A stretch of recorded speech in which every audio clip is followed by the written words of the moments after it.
This Tuesday night Torah lesson for 6/21/22. The new Israeli Prime Minister Lapid desires to part the land of Israel. We're going to look in Joel, the book of Joel tonight, in chapter 3, verse 1 and 2. For behold, in those days and at that time, when I shall have turned the captivity of Judah and Jerusalem, I will also gather all the Gentiles and bring them down to the valley of Jehoshaphat, and will plead with them for my people and my heritage Israel, who have been dispersed among the Gentiles. And these Gentiles have divided my land. Joel chapter 3, verse 1 through 2, verse 2, the last clause. And these Gentiles have parted my land. Hallelujah. Shalom, Ima Batel. Shalom. Elder Dawid, shalom, Deborah, shalom, Nakoti, Sharon. Shalom, shalom. Shalom, shalom. Now pray all is well with y'all and your family. Hallelujah. Hallelujah. As we review current events in light of the prophecy of Joel that we just read, the current events that line up with the prophecy of Joel chapter 3, verse 1 through 2 are events surrounding the time of your return back to the land of Israel. And so we keep abreast of these events in order to gauge the prophetic time of our redemption back to the land of Israel. So tonight, we're going to be reviewing regarding events in the land of Israel that have just happened in the last day or two. Ima Patel sent me a nice news item about what happened there regarding the government of the state of Israel just collapsed, which means its administration collapsed. The government is still running, but there's a transition for a new administration to manage the government there. And a new prime minister, Lapid, is about to replace the current prime minister, Bennett. Now, what we're going to do, we're going to show a clip of this so you can actually see the news about this for yourself. Stand by.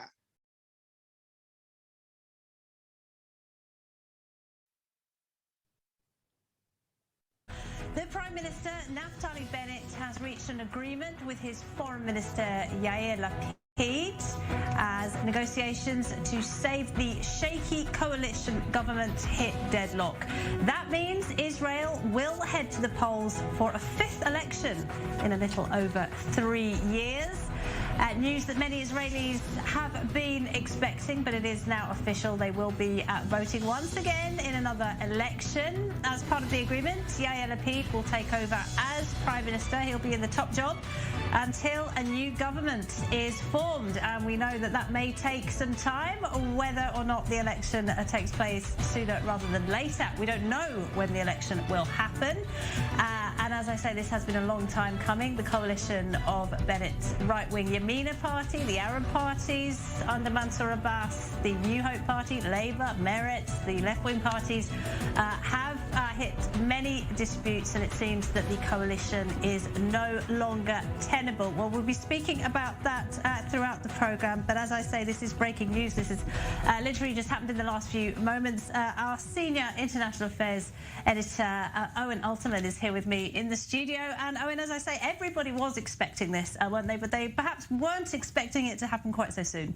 Well, and they weren't expecting it to happen the way it happened. Laura, I've been saying on our air over and over again the last 2 weeks that it had been a consensus here in Israel that this coalition was going to fall. But the two things that were unknown were when and by whom. And the by whom, of course, here, the most surprising, it's not by any of the individual actors from within the coalition, right, those rebels. It's not from some initiative from the opposition. It's by Naftali Bennett and Yair Lapid, particularly Bennett, falling on his own sword. Essentially, they themselves pulling the rug from out from under the rebels, saying, you have no leverage over us, because we ourselves are going to fall on our own sword. We ourselves are going to dissolve the parliament. We ourselves are going to be moving forward with this rotation. And we ourselves are going to be dictating the terms of when. And we ourselves are going to be dictating the terms of who. And Laura, you just made an extremely important point in our lead that we've also been talking about the last few weeks.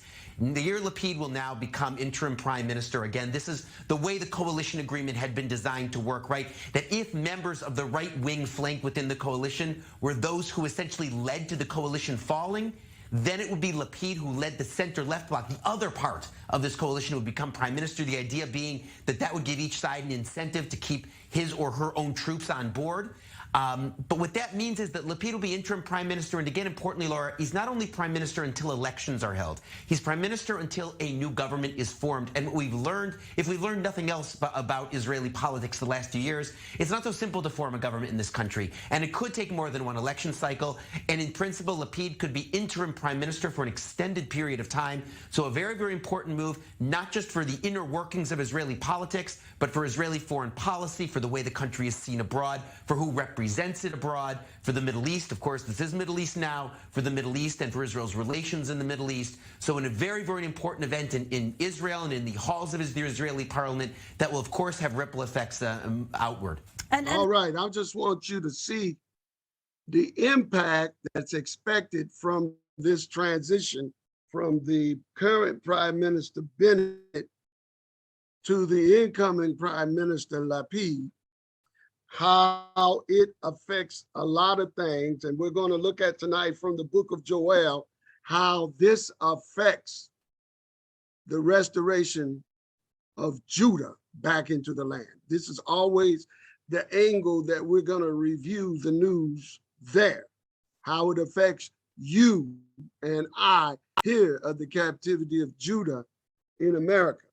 Now, the government of the state of Israel has just collapsed.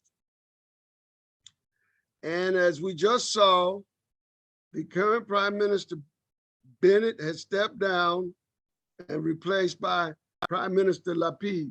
Tonight, we're going to review prophetically what difference does it make between these two prime ministers. What's the big deal? Leaders come and go, but in relationship to the prophecy of Joel, we have seen there is the potential for something significant and important for us to review from Joel's prophecy tonight because of the new incoming Prime Minister Lapid. And though this is not the complete fall of the state of Israel, as we studied last week in Jonathan Ben Uziel's Targum text of Isaiah 17:3, where he talks about the fall of the government of the state of Israel. And though that government is still in place and has a new administration coming in, nonetheless, the replacement prime minister, we will see, based on the scriptures, his positioning as the new prime minister could very well fit within the scenario of events that Joel talks about, and that the change of prime minister also means the change of policy from one prime minister to another one. And it's something we're going to review in terms of what is it about this new prime minister Lapid that factors in the biblical prophecy regarding the restoration of Judah back to the land. Now, we will sum it up this way and show that there is something significant about Lapid coming to power at this time and how it affects the prophecy regarding Yah's promise to restore the captivity of Judah back into position of leadership in the land of Israel. out of this captivity in America. Now, here is a factor that we must understand immediately is the difference between the policies of these two prime ministers. The outgoing Prime Minister Bennett has gone on record very often that he is against a two-state solution that would divide the land of Israel up between the state of Israel and a Palestinian government. That the outgoing Prime Minister Bennett has been on record for a long time saying he is opposed to parting the land between the state of Israel and the Palestinian Authority, the so-called two-state solution. He's opposed to that.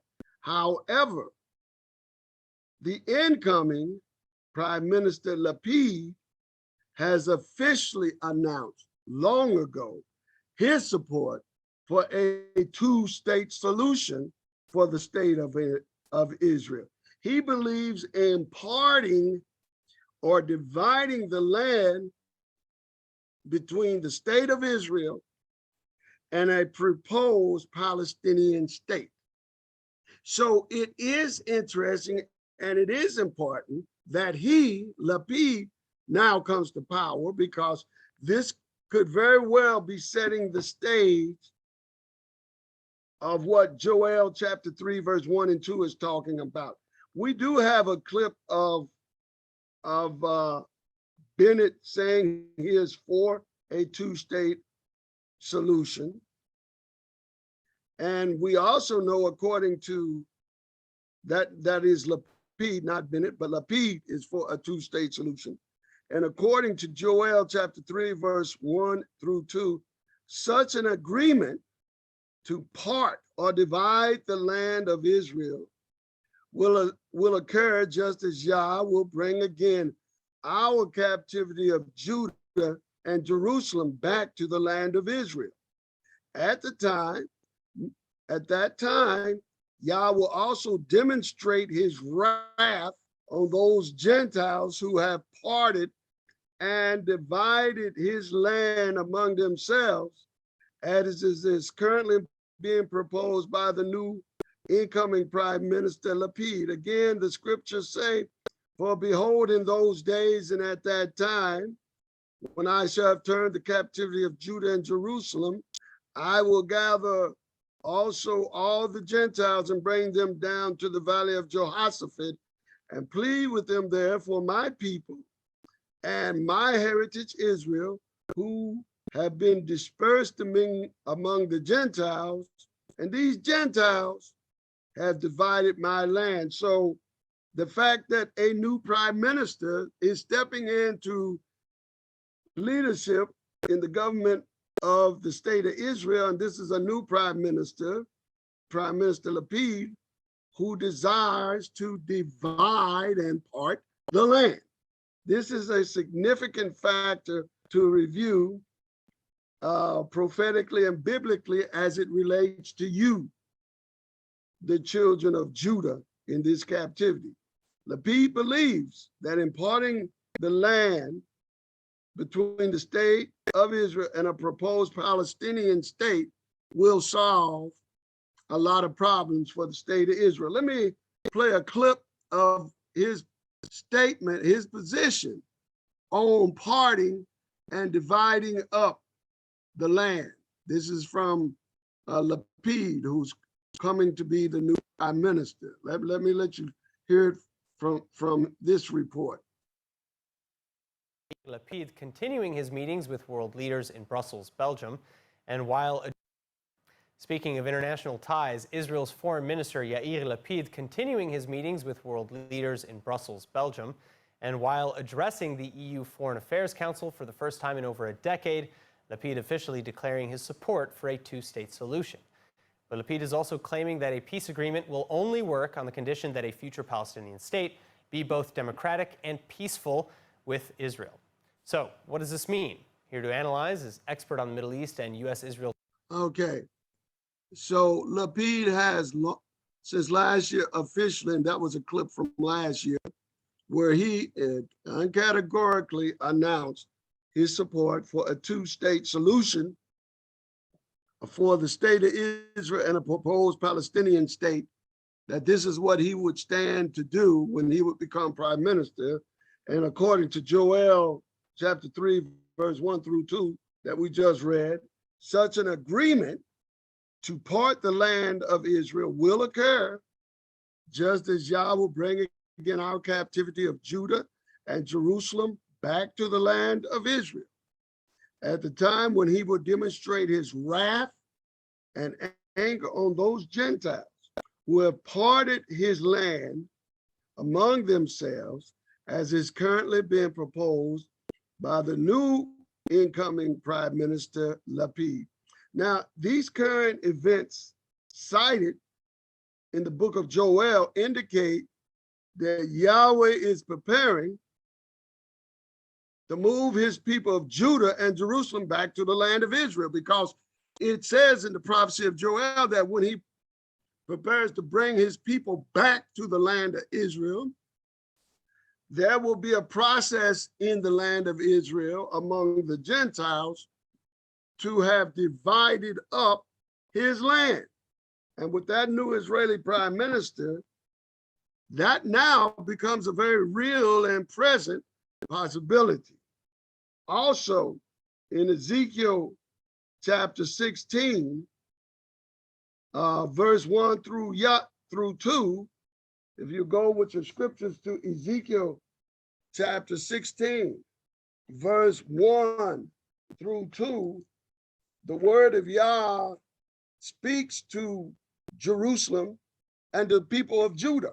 These are the same people that Joel is saying in chapter 3, verse 1 and 2, that Yah will begin to bring the captivity of Judah and Jerusalem back to the land of Israel. And you, saints in America, you are the captivity of Judah. So you need to pay attention to this collapse of the government of the state of Israel, because it affects you. Joel chapter 3, verse 1, Yah is speaking to the children of Israel, of Judah, that in the time when he's bringing you back, the captivity of Judah and Jerusalem. That's a very specific reference to you, because Israel is comprised of more tribes than just Judah.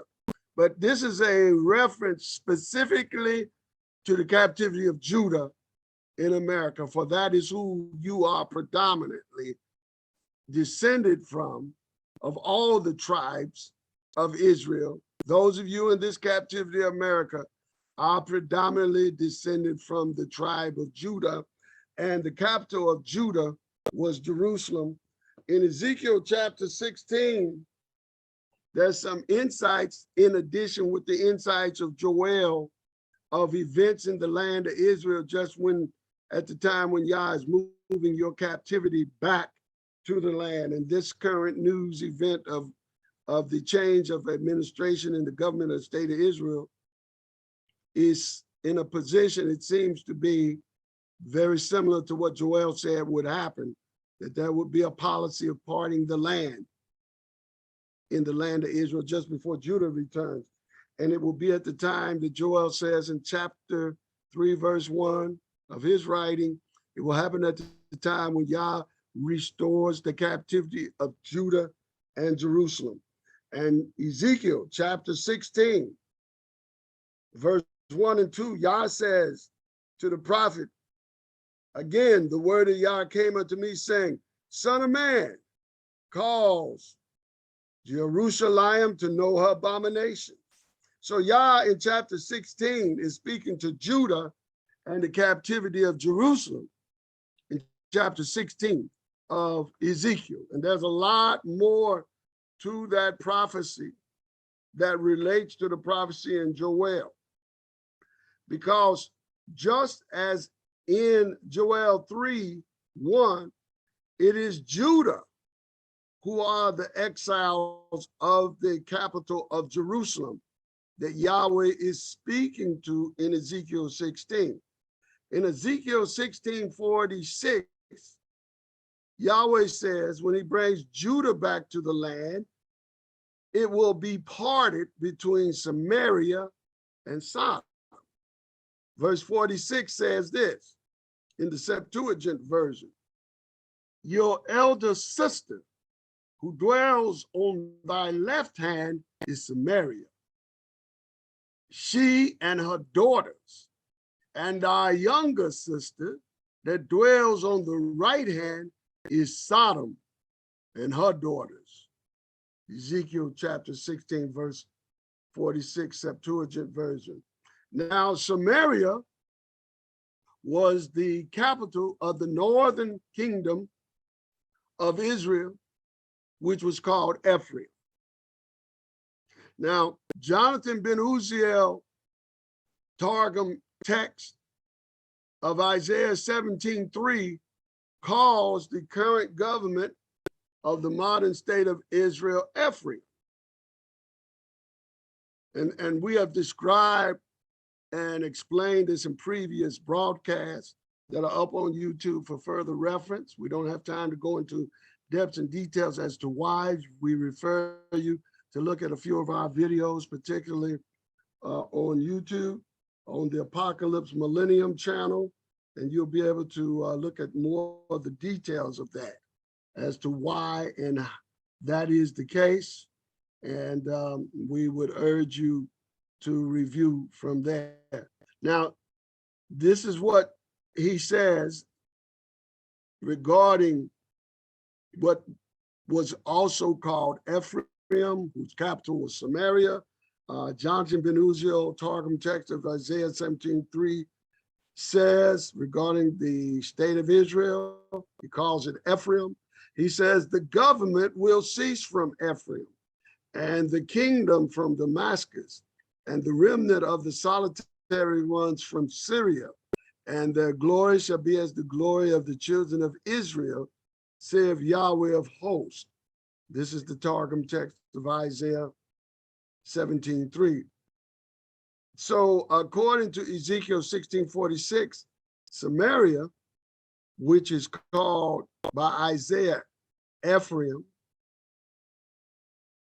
it refers to the current government of Israel in the latter days, who will occupy part of the land of Israel in a two-state solution that is currently being promoted by the United Nations, the United States, and all of the nations of the world. They are all promoting a two-state solution that will divide the land up between the state of Israel and the Palestinian Authority.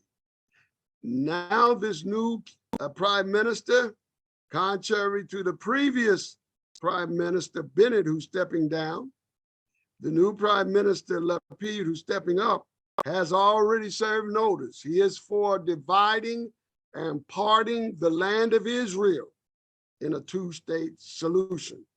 But Ezekiel goes further, where he likewise, in verse 46 of chapter 16 of Ezekiel, speaks that the other part of the land will be occupied by the Palestinians, who are in verse 46 of Ezekiel chapter 16.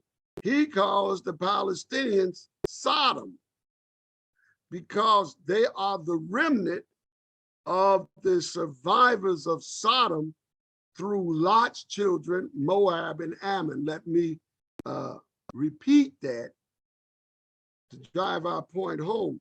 In Ezekiel chapter 16,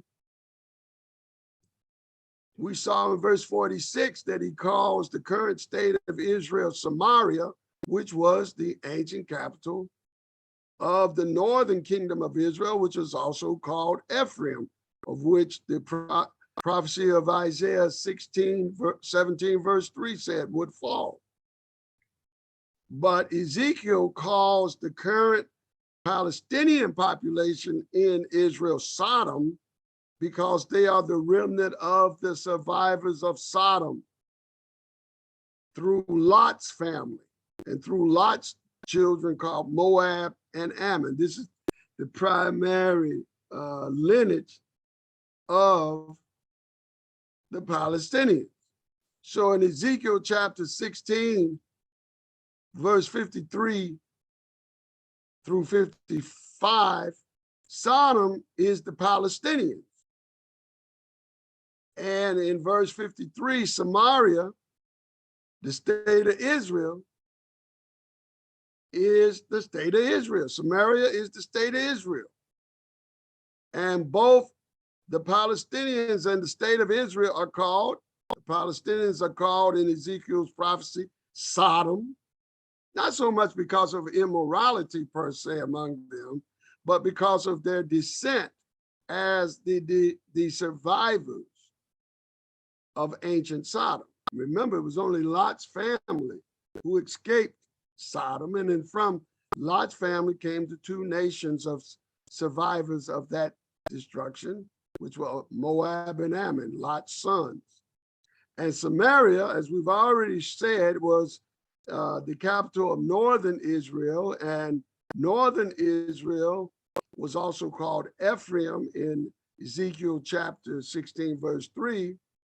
Today, in the latter day prophecy, it is called the state of Israel, or Samaria in Ezekiel 16.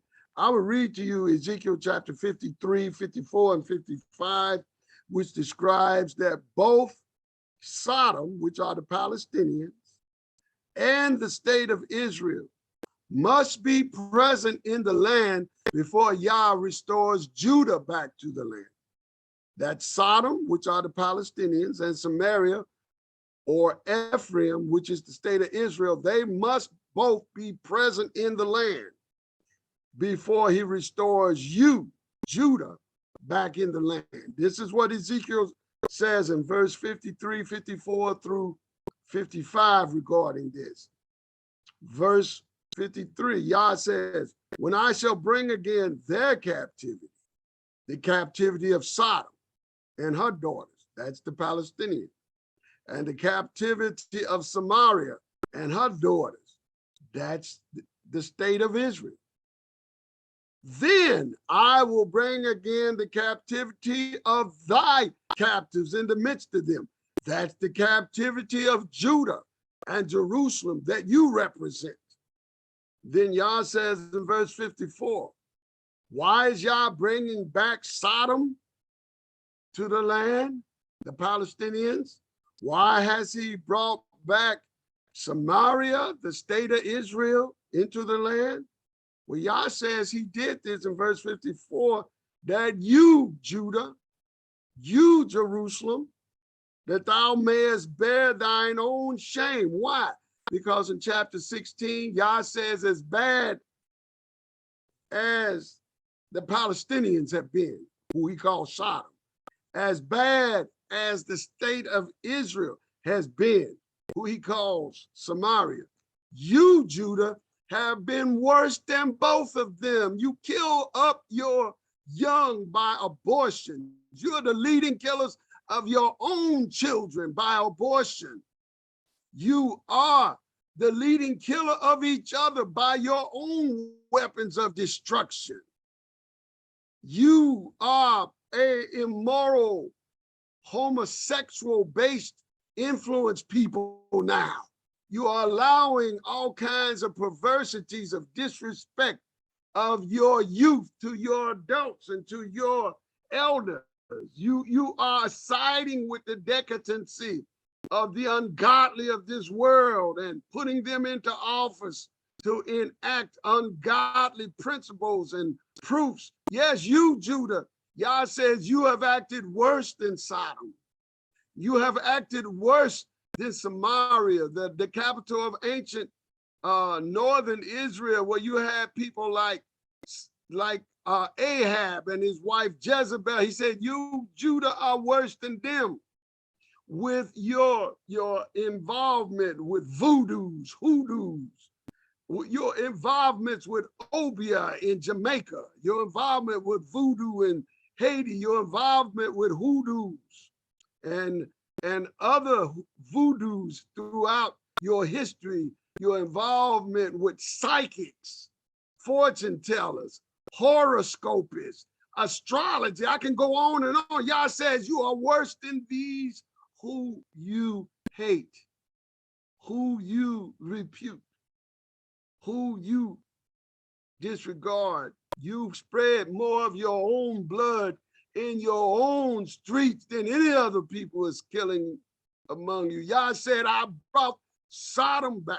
I brought Samaria back before I bring you back, Judah, so that you may bear your shame. Don't be proud. We must repent. And Yah says, I brought them back in verse 53. And when I bring you back, Judah, those people are going to be there as they are now before you come back. When you come back, you're just going to be in the midst with them. I'm here to tell you, Yah is speaking to us tonight that we may bear our own shame. We need to repent, Israel. We need to turn back to Yah. We need to recover from our way. Who's listening? Who is hearing the word of Yah? People today have no time to listen to the word of Yah. People have no desire to hear the word of Yah. They want prophets and preachers that speak to them smooth things like motivational speeches, how they can overcome the mundane things of life. They want positive encouragement so they can keep sinning and misbehaving and feel uplifted and motivated while they're doing wrong, turning away from Yah's commands, turning away from his Shabbats, turning away from their birthright with no regard for Yah. Yah said, this is why I put these people there before you. I put the Palestinians there before you come back. I put Samaria there, who are primarily Gentile converts that are clustered around a few of Ephraim that are E1B1A Israelites like you and me, but the predominant number of the people today in the state of Israel are Gentile converts. He said, even with that, Yah said, I'm putting them there before I put you back. And when I put them there, it will be to make you feel ashamed, that you may be confounded in all that you have done, Judah. You are not different than your ancestors, who for those same reasons he destroyed Jerusalem and Judah in 586 by the Babylonians for the same things. Blood in the streets, said the prophet Habakkuk. The injustice towards each other, the laxity of morality and law and order among us, the lawlessness among us, we still perpetuate among ourselves, even down through history. We killed the righteous one, Yeshua HaMashiach, and his blood, we said, let his blood be on us and our children forever. Do you see, Judah, it was you that though Yah will restore your captivity, he wants you to know it's not because you deserve it. It's not because you earned it, but it's because of the covenant he made with your forefathers. So don't be proud and lift it up. The fact that those people are already over there talking about dividing up your land, and you over here acting a fool in this captivity with one another, backbiting, gossiping, stabbing each other in the back. And oh yes, I'm talking about conscious aware Israelites who claim they following the law and the commandments, getting on YouTube, attacking, backbiting, and speaking vilely against one another. What do you think you are? Are you a holy nation? Well, you still not acting like it, Judah. This is why Yah says you're going to bear your own shame. This is why chapter 16 starts off with Yah telling Ezekiel, tell Jerusalem, tell Judah about their abominations. Tell them about it. We're telling you about it tonight. Saints, we've got to bear witness to our people. We got to wake up to the truth of our predicament. And Yah says, for this reason, when you go back, them other people are going to be there. You're going to be moving in the midst of them. Yah's servant knows he's not just going to clear out all of those people. He's getting ready to judge them too. But they're already there before you get back. So this is already a sign and a prophecy that has come to pass, that we might bear our own shame. Verse 55 says in Ezekiel 16 that when your sisters, Sodom and her daughters, shall return to their former state or estate. That means the Palestinians are going to have a state. They're going to have a state in the land of Israel. Yes, it's coming. Lapid just came in. He's for a two-state solution. And then it says, and Samaria, her daughters shall return to their former state. Yes, the state of Israel is already there as a state. They're already there. He said they're going to be there, and they're both going to have their own states before you come back. For them to do that, they got to part the land. And see, even though y'all saying they would do this, it doesn't mean y'all agrees with it. It's just a sign and a witness and a testimony to bear witness to us, and so that we might bear our shame. He says, then when the Palestinians have their state there, when the state of Israel, which is already there, has their state, then you, Judah, and your daughters shall return to your former estate. Then you are to come back and have a state. So when Judah returns to the land, as Joel chapter 3 verse 1 says, when you return to the land, the two-state solution will be in place. The fall of the current administration of Israel, Prime Minister Bennett, that administration that just fell is opposed to the two-state solution. But the incoming Prime Minister Lapid, he is for the two-state solution. Now, I find these developments very interesting because Biden, the president of the United States, is preparing to visit Lapid in Israel in the next few weeks. Was this a coincidence that Lapid, who's for a two-state solution, will be in power when Biden gets there and Biden is for the two-state solution? Is there any coincidence that Biden's visit to Israel in the next few weeks will happen when Lapid, who is for a two-state solution, will be in power? This is very interesting and bears watching. Now, Joel chapter 3, verse 1 and 2, and Ezekiel 16 says that in the time of the partition of the two-state solution of the state of Israel and the Palestinian state, that it will be at the time when Yah returns Judah and Jerusalem's captivity. So our captivity must be drawing close, but it's also a sign of this impending two-state so-called solution, that also the time of wrath on the nations of the world who devised this plan of the parting of Yah's land by the two-state solution has been promoted by the United Nations and all the other nations of the world. Ezekiel 16 verse 61 says, Yah will turn both the two states of the state of Israel and what remains of it, and the state of the Palestinians. Verse 61 of Ezekiel says, when he brings Judah back, he will turn both of those two states under the dominion and authority of Judah, under your dominion and authority. And verse 61 says, at that time, when you come back, and his wrath has so deposed the two-state solution as described in Joel chapter 6, verse 2, where he said he will judge them and plead with them on behalf of you, that it was wrong for them to do what they have done. Then it says, verse 61 of Ezekiel 16, then thou shalt remember thy ways and be ashamed when thou shalt receive thy sisters. That is, the nations of the two-state solution, the Palestinians and the state of Israel, they both will have to come and submit to you. And Yah says, you won't be proud, you won't be boasting, because the fact that they were there before you showed that Yah was judging us by putting them there before he put us there. And then he says, but when you get there, you will receive your sisters, your eldest sister, and thy younger sister, and I will give them unto thee for daughters, but not by your covenant. That is, he's going to give the nations of the two-state solution under your authority.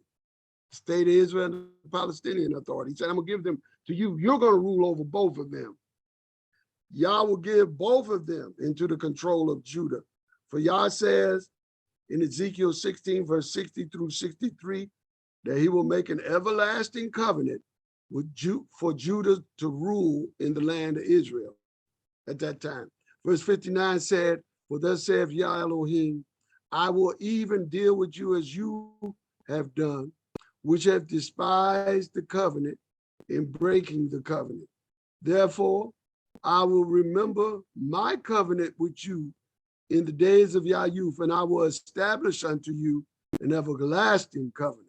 Then you shall remember your ways and be ashamed when you shall receive your sisters, thine elder and thy younger, and I will give them unto thee for daughters, but not by thy covenant.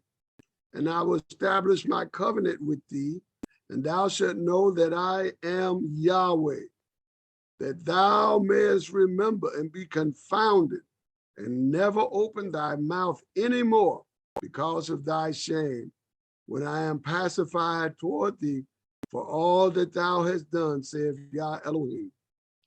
The everlasting covenant that is described that Yah has for the state of Israel and for the Palestinians to come under the authority of is a covenant that Yah makes with Judah. Yahshua said in Matthew chapter 26, verse 26, he says this, for this is my blood of the new covenant.